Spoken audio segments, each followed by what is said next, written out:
to Comfort TV.channel news, bringing you verified and balanced news from Nigeria and around the world. My name is Faith Kevin. Thank you for joining us again this evening.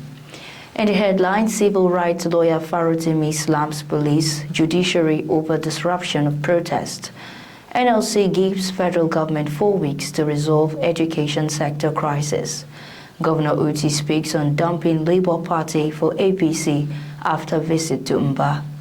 Arawa youth hail President Tinubu over confirmation of Professor Amopitan as INEC chairman. Kaduna ADC chairman dismisses suspension rumor. Imo gets 4th State University as NUC canvasses standard good research. On business news, federal government clarifies policy on diaspora taxation. Dr. Oga says oil theft, poor investment undermine Nigeria's PIA. On the foreign scene, German Chancellor faces backlash from coalition partner over migration remarks. Egypt's intelligence chief visits Israel for Gaza ceasefire talks. And on sports, Zara Buhari Ndimi mobilizes football legends to promote youth women empowerment, and Harry Maguire urges Man United to build on Liverpool triumph.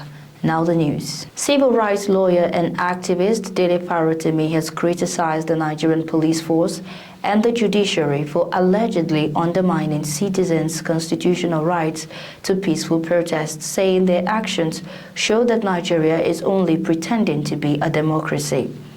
Speaking on television breakfast program on Tuesday, Barrister Farotimi said that in a true democratic system, citizens should not require a police permit to stage a protest. According to him, the police should only be notified to provide protection, not permission.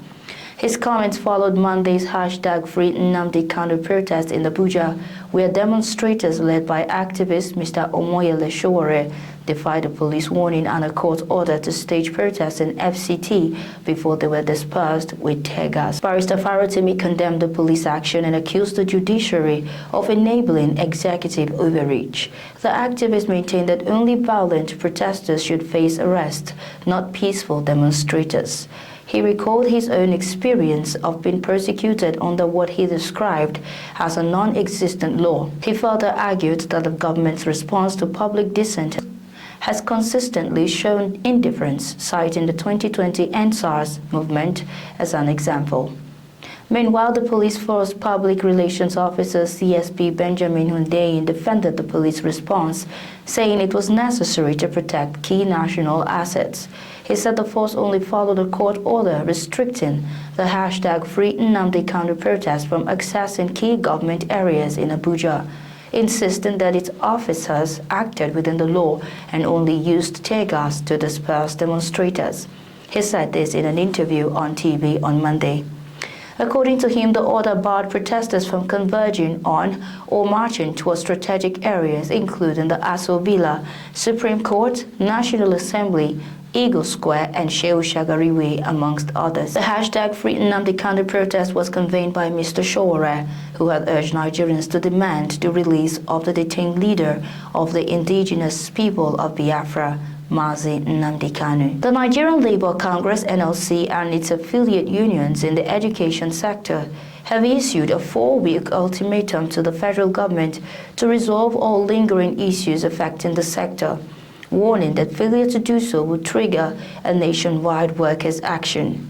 The NLC and the unions also declared a no-pay, no-work stance in response to the federal government's no-work, no-pay policy following the ongoing 2-week warning strike by the Academic Staff Union of Universities, ASU. The unions involved include the Academic Staff Union of Universities, ASU, Senior Staff Association of Nigerian University, SSANU, Non-Academic Staff Union of Educational and Associated Institutions, NASU, National Association of Academic Technologies, NAT, Academic Staff Union of Polytechnics, ASUP, Senior Staff Association of Nigerian Polytechnics, SSANIP, Academic Staff Union of Research Institutions, ASURI, and the College of Education Staff Union, COESU, amongst others. Speaking after a joint meeting in Abuja, NLC President Mr. Joe Ajaero said the unions had resolved to act as a united front to end the government's persistent breach of agreements and neglect of the education sector. He noted that the unions agreed to establish a framework for engagement on the implementation of existing agreement, sustainable funding of education, budgetary recommendation, and the review of wage structures and allowances for academic and non-academic staff. With this declaration, Nigeria's labor movement appears poised for a major showdown with the federal government unless concrete action is taken to address the lingering crisis in the nation's education sector. The Abia State Governor, Alex Otti, has dismissed fresh news reports regarding his purported defection from Labour Party to the All Progressives Congress. Some persons from Abia State had recently uploaded a picture of Governor Otti where he visited his Enugu State counterpart Peter Mbah a few days before he defected to the APC. The individuals claimed that Governor Otti's visit was part of an alleged approach to smoothing his entrance into the ruling National Party. However, Alex Otti, in a statement through the Commissioner for Information, Mr. Okekano, described the news about his defection as a fabrication by political propagandists. The governor insisted that he remains a committed and proud member of the Labour Party, which he was elected to serve. Governor Otti stressed that he is focused on rebuilding the state and restoring accountability. He advised the public to disregard the report and treat it as another cheap propaganda. The Amalgamated Arewa Youth Group, IAG, has commended President Bola Tinubu for the nomination and subsequent confirmation of Professor Joash Amupitan as the new chairman of the Independent National Electoral Commission, INEC. In a statement signed by its publicity secretary, Mr. Victor Dunia, in Kaduna, the group described the president's nomination as a masterstroke that reflected his visionary and patriotic commitment to democratic consolidation. The group also lauded the National Council of State for approving the nomination, saying that the endorsement further validated the credibility of the selection process. AAYG described Amupitan as a man of towering intellect, impeccable virtue, and a beacon of integrity, expressing confidence in his ability to lead INEC with transparency and uphold the sanctity of the Nigerian electoral system. The group also praised the Senate of the Federal Republic under the leadership of the Senate President, Godswill Akpabio, for confirming the nomination without resistance or partisan bottlenecks. AAYG further called on Nigerians, regardless of political or regional affiliations, to support the newly confirmed INEC chairman in his efforts to reform and strengthen the electoral process. The group extended congratulations and pledged full cooperation, promising to mobilize northern youths in support of his electoral reforms. AAYG is an umbrella body representing youth organizations across the 19 northern states and the Federal Capital Territory. The chairman of the Kaduna State chapter of the African Democratic Party ADC, Elder Patrick Ambut, has described his purported suspension as a rumor that should not be taken seriously but aimed at embarrassing the party in the state and beyond. The ADC state chairman, in a statement he signed on Tuesday, explained that his purported suspension from the party did not originate from the party and such should be ignored. The reaction of the chairman of the party followed the rumor making the rounds on social media, citing his suspension from the party. According to Elder Ambut, the letter in circulation about his suspension is laughable and not authentic, saying that the action is an attempt by the enemy of the party to see that the party does not succeed in the coming general elections in 2027, calling on such elements to refrain from such action. Reacting to the development, the state secretary of the party, Mr. Oluwatui Victor Olayinka, explained that the deputy chairman Ahmed Tijani Mustafa and a few members are currently facing investigations bordering on holding illegal meetings, falsification of documents, unauthorized official communication to agencies, and are also agents of the ruling All Progressives Congress in the state. The secretary also called on the public to disregard the purported suspension notice issued by the ADC Kaduna State Deputy Chairman. The University of Innovation, Science and Technology, Imo State, has been formally recognized by the National Universities Commission, NUC, as the fourth state university in Imo State.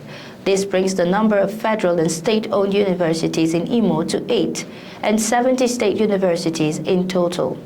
Governor Hope Uzodinma, presenting documents at the National Universities Commission (NUC), said the recognition is a significant milestone for the state, and which aims to provide quality education and equip young people with digital skills, innovation, and technology. He said the university's vision is to create a platform that fosters entrepreneurship, job creation, and economic growth through its partnership and a mentoring agreement with the Berkeley University of California. In his speech, the Executive Secretary of the NUC, Professor Abdullahi Yusuf Ribadu, said the institution must be built on standard, good research, the expansion of knowledge through research integrated with education and active engagement with industry and society. Comfort TV, the channel news, returns shortly with business, foreign, and sports news.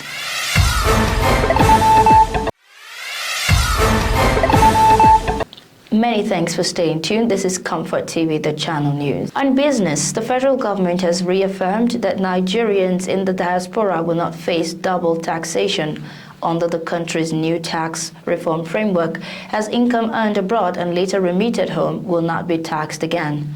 The clarification was issued by the chairman of the Presidential Committee on Fiscal Policy and Tax Reforms, Mr. Taiwo Oyedele, following mounting questions from Nigerians living overseas about the potential implications of recent tax changes. He noted that Nigeria's double taxation agreements, DTAs, with several countries and new relief provisions for nations without such treaties are designed to prevent the same income from being taxed twice, either abroad or at home. Addressing concerns over the taxation of foreign remittances, Mr. Oyedele stressed that personal transfers and family support payments are completely exempt from tax. Still on business, the president of Masters Energy Group and former Minister of State for Mines and Steel Development, Dr. Uchechukwu Oga, has warned that underinvestment, oil theft, and insecurity pose serious threats to the full implementation of the Petroleum Industry Act (PIA) in Nigeria. Speaking at a recent conference themed Nigeria's Energy Future, Optimizing Opportunities and Addressing Risk for Sustainable Growth, Dr. Oga called for pragmatic reforms and consistent policy direction to strengthen the country's energy transition efforts. He noted that the global energy shift presents a major economic opportunity for Nigeria, given its vast renewable resources and youthful population. To harness this potential, he urged the government to exceed its 30% renewable energy capacity target by 2030 and prioritize domestic technology development to reduce reliance on imports. On foreign news, German Chancellor Friedrich Merz faced sharp criticism from his coalition partner Tuesday over controversial remarks on migration, with critics accusing him of echoing the racist rhetoric of the far-right AfD party. Social Democratic Party SDP Secretary General Tim Klusendorf publicly criticized Merz for using divisive rhetoric that undermines public trust, marking one of the sharpest rebukes from the coalition partner since the government formed earlier this year. The secretary emphasized that his expectations for the person holding one of Germany's highest offices are considerably higher, particularly when it comes to language that could stigmatize entire communities. The controversy erupted after Chancellor Merz, speaking at an event in Potsdam last week, was asked about the rise of the far-right Alternative for Germany party. Chancellor Merz, who leads the Conservative Christian Democratic Union (CDU), responded by saying his government was correcting past migration policy failures and making progress. When pressed by reporters, he doubled down on his position and repeated his claim that irregular migrants remain a problem in the city space. He vowed that his government will speed up stricter security measures and deportations. Opposition parties, the Greens and the Left Party, also criticized Merz over his remarks, stressing that his comment cast all migrants under suspicion and portrayed them as criminals. On Sunday, around 5,000 people took to the streets in Berlin to protest Merz's controversial remarks. They accused him of adopting the rhetoric of the far-right AfD party and demanded an apology to migrants and refugees. Still on foreign, Egypt intelligence chief Hassan Rashad arrived in Israel on Tuesday for Gaza ceasefire talks with Israeli officials. Israel's public broadcast account said Chief Rashad met with Israeli Prime Minister Benjamin Netanyahu to discuss the implementation of the ceasefire agreement. Egypt's state-run Al Kahira said Rashad's talk in Egypt will also take up the entry of humanitarian aid into Gaza. The Egyptian intelligence chief will also meet with U.S. Special Envoy for the Middle East, Steve Witkoff, during the visit. The visit is the first by a senior Egyptian official to Israel since Tel Aviv's genocidal war on Gaza in October 2023. The plan envisages the rebuilding of Gaza and the establishment of a new governing mechanism without Hamas. Since October 2023, the Israeli genocidal war has killed over 68,200 people and injured more than 170,300, according to the Gaza Health Ministry. Until sports, daughter of Nigeria's late former president Muhammadu Buhari, Ms. Zara Buhari Ndimi, will host a charity football match in Abuja in a move to empower youth and promote maternal health and education. The high-profile exhibition march, organized in collaboration with the Atom Foundation, will hold on Saturday at the Moshood Abiola National Stadium. The event, which brings together African football legends, seeks to harness the unifying power of sports to drive social impact in undeserved communities. Speaking ahead of the march, Mrs. Buhari said the initiative was to promote sustainable development outcomes through a multi-pronged approach that targets vulnerable groups, especially women and youth. According to her, proceeds from the event will go towards the ZMB House Foundation, a non-profit organization that provides shelter and support to widows and orphans across Nigeria. Aside from the march, the event will feature a series of outreach activities, including a gala night, youth football clinics, and visits to selected schools and healthcare facilities. It will also raise awareness and support for the programs of both the ZMB Foundation and Atom Foundation. Ms. Buhari Ndimi encouraged members of the public, especially youths, to attend and support the cause, adding that collective effort was key to nation building. Still on sports, Harry Maguire said Manchester United must build on their momentum after a long-awaited win at Liverpool gave manager Ruben Amorim back-to-back Premier League victories for the first time. The centre-back headed an 84th-minute winner to seal a 2-1 win against the champions on Sunday, meaning United have now won 4 of their past 6 matches. The club, who slumped to a 15th place finish in the Premier League last season, are up to 9th following their win at Anfield, just 2 points behind 3rd place Bournemouth and Liverpool in 4th. In last season's fixture at Liverpool, Maguire squandered a glorious chance to score a last-gasp winner in a match that ended 2-0, so he was delighted to find the target this time. The England international may have played for United for the final time at Anfield, as his contract expires at the end of the season. And that's our news bulletin for the evening. But before we go, here is a recap of our top stories. Civil rights lawyer Farotimi slams police judiciary over disruption of protests. NLC gives federal government 4 weeks to resolve education sector crisis. Governor Otti speaks on dumping Labour Party for APC after visit to Mbah. Arewa Youth Hill President Tinubu over confirmation of Professor Amupitan as the INEC chairman. On business, federal government clarifies policy on diaspora taxation. On foreign, German Chancellor faces backlash from coalition partner over migration remarks. And on sports, Zara Buhari Ndimi mobilizes football legends to promote youth women empowerment. Thank you for watching. For breaking news, exclusive interviews and more, follow us online at ComfortTV.channel on all our platforms. Remember to like and share our videos, subscribe to our channel, and click on the notification bell so you don't miss out on any updates. My name is Faith Kevin. Until next time, stay informed, stay connected.